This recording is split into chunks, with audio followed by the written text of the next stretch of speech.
Si John the Baptist igsoon nahimong heretic nganuman imbis magpuyo sa templo, magpuyo sa sinagoga, magpuyo sa parsonage, ipili niya nga magpuyo siya didto sa kamingawan.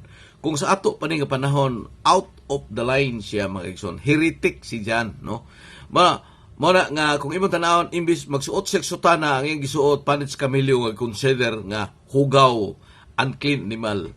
Pero mga igsuonan nakanindot ining heretic person nga moingon nita maglawman nato atong pagtulunan, moingon nita heretic.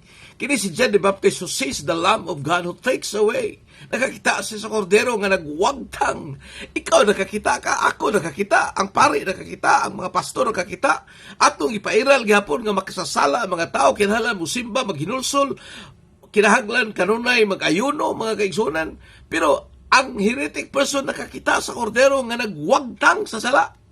Giwagtang na ang solusyon mga kaigsunan, dili ikaw ang nagpasaylo, dili ikaw ang nagwagtang, kundi ang Dios nga nagwagtang sa imong mga sala.